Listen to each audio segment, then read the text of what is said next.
Hola, estimada gente, esperamos que se encuentren muy bien.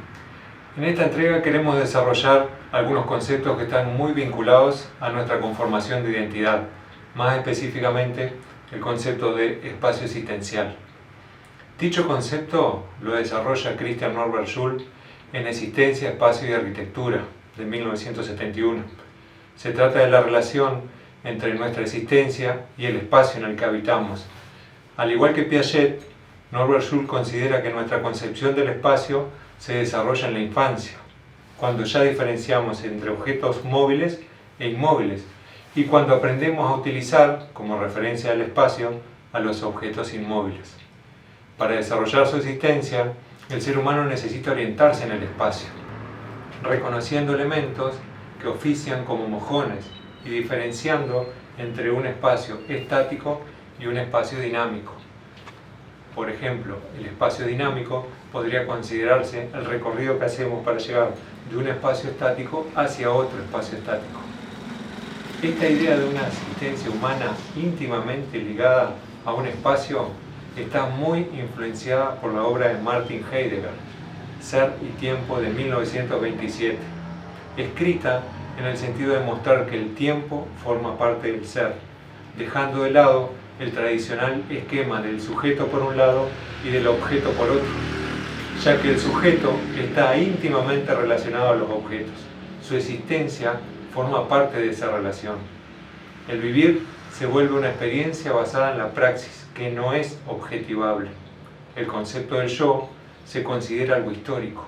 No hay un yo separado del mundo. Ese ser abstracto, capaz de separar la materia de la mente, ya planteado por Platón o Descartes, de donde se desprendía la objetividad. En este caso, Heidegger lo que nos plantea es la oposición a este modo del concepto del ser humano en el mundo, a la conformación del ser humano en el mundo y con otros. El sentido de la vida se construye con otros y en el espacio en que habita. Ya en la mitología romana se consideraba un espíritu protector de un determinado lugar, considerando que cada lugar tenía sus diferencias particulares. Se lo denominaba el genius loci, o el espíritu del lugar, entendiendo como el respeto a lo que las cosas son y algo que no puede imponerse, ya que todo forma parte de ese espíritu.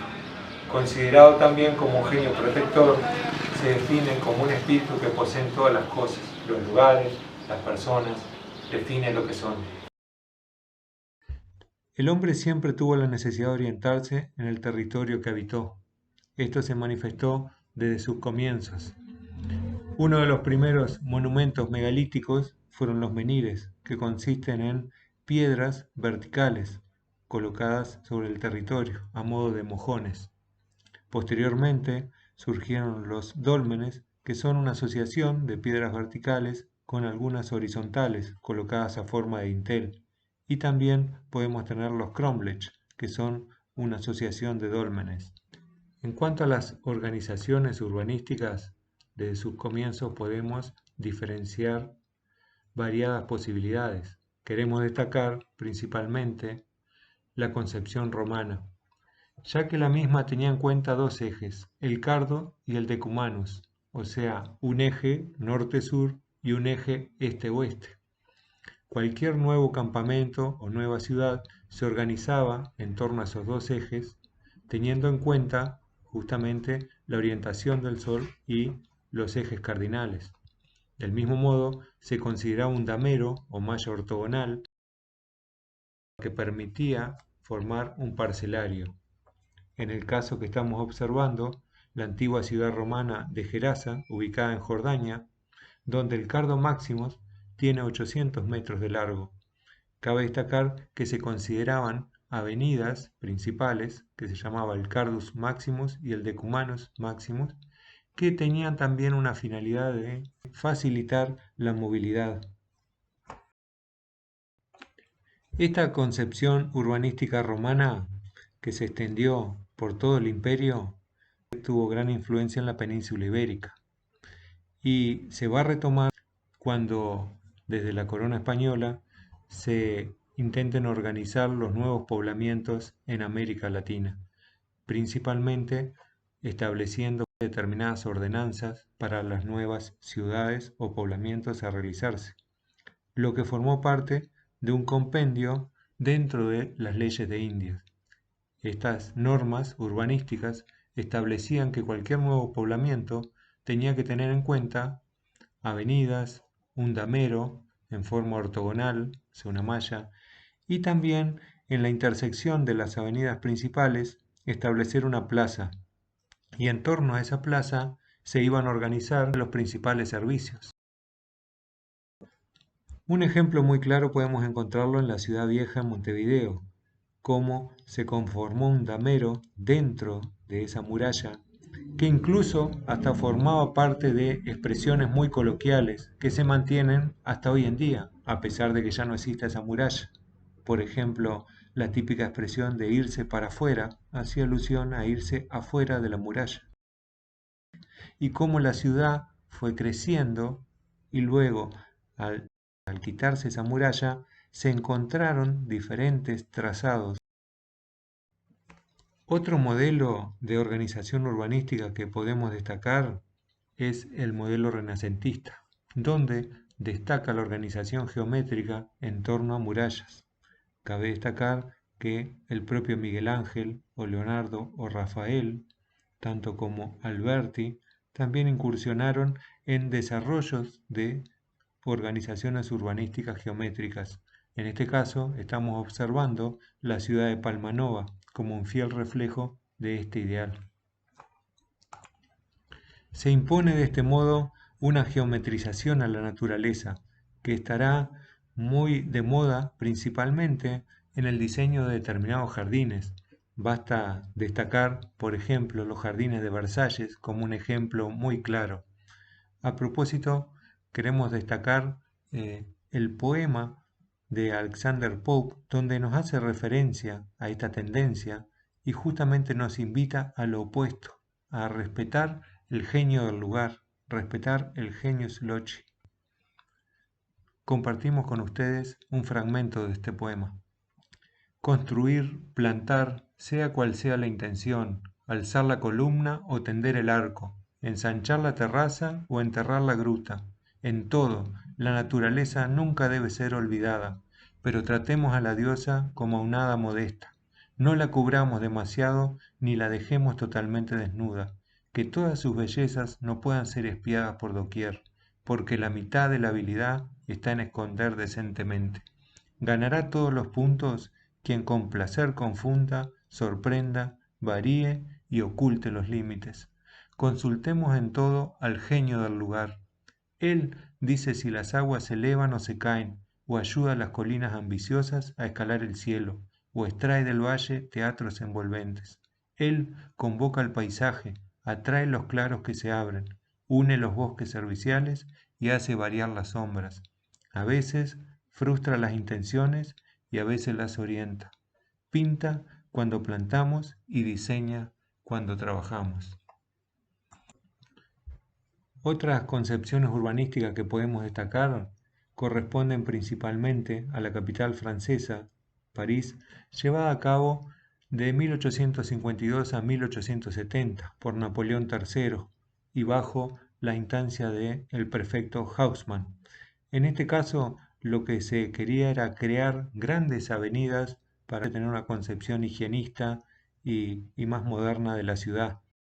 Para ello se realizaron grandes expropiaciones y se construyeron esas avenidas que confluían en lugares muy identificados de la ciudad, como podemos ver en este ejemplo.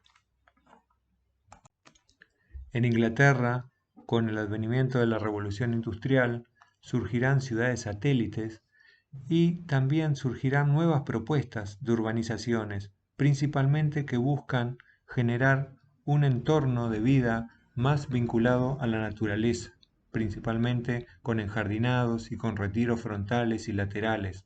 También se busca alejarse de la malla ortogonal o el damero tradicional, generando un entorno con calles principalmente bordeadas por curvas, buscando similar una forma organicista. En España destacamos sobre todo algunas propuestas como la de Arturo Soria, de creación de una ciudad lineal y también otro tipo de urbanizaciones que tienen en cuenta la necesidad de generar un gran espacio verde o parquizado, como puede ser en este caso la ciudad de Manhattan. Estas propuestas urbanísticas que se van planteando están muy vinculadas también a propuestas arquitectónicas y dentro de las cuales, principalmente la arquitectura moderna, queremos destacar dos. Por un lado, la arquitectura racionalista, que tiene como principal paradigma la máquina, donde existen artículos muy famosos, uno de ellos escrito por Adolf Loos, que se llama Ornamento y Delito, donde se considera que todo lo que sea ornamental es un delito y va en contra de la funcionalidad. De este modo, el racionalismo plantea que lo que tiene que existir es pura y exclusivamente lo necesario. No debe existir ningún decorado o nada que no cumpla una determinada función. De allí que justamente se define el racionalismo como funcionalismo. Opuesto a este movimiento complementario, podemos señalar el organicismo. El organicismo lo que plantea es que la obra de arquitectura funciona al igual que un organismo y como tal tiene que estar muy vinculada a la naturaleza. No puede considerarse ajena al contexto. Queremos destacar en este caso dos ejemplos. Por un lado, la Ville Savoye de Le Corbusier, que se considera como un elemento ajeno al contexto, y por otro lado, la Casa de la Cascada de Frank Lloyd Wright, que se integra a un determinado contexto natural y que forma parte de tratando de respetar los materiales y el paisaje del entorno. De este modo, con este breve recorrido, lo que queríamos demostrar es cómo entender la forma de la ciudad también nos va a permitir conformar nuestra determinada identidad, entendiendo que, como nos planteaba al principio Heidegger, Norbert Schulz, Gordon Cullen o Kevin Lynch, la conformación de una identidad urbana tiene mucho que ver con el vínculo que existe entre el ser humano y el espacio que habita. De este modo, ese espacio forma parte de nuestra identidad y lo conforma también. Para concluir, teniendo en cuenta que nuestra existencia y nuestra identidad se conforman y adquieren sentido en la interacción con el espacio que habitamos, desde este curso nos preguntamos, ¿cómo se conforma nuestra identidad en momentos en que predomina la virtualidad? ¿Cuáles son los lugares y espacios a los que recurrimos para conformar nuestra subjetividad en interacción con ellos? Si tenemos en cuenta que nuestra existencia se conforma en interacción con otras personas y lugares, entonces el concepto de tiempo adquiere otro significado al vincularlo íntimamente al espacio. Retomando a Borges, quien parafraseando a Proust señala que cuando añoramos un lugar, en realidad lo que recordamos es el momento vivido y no el lugar. No se extrañan los lugares, sino los momentos vividos en esos lugares. Nos estamos viendo. Chao.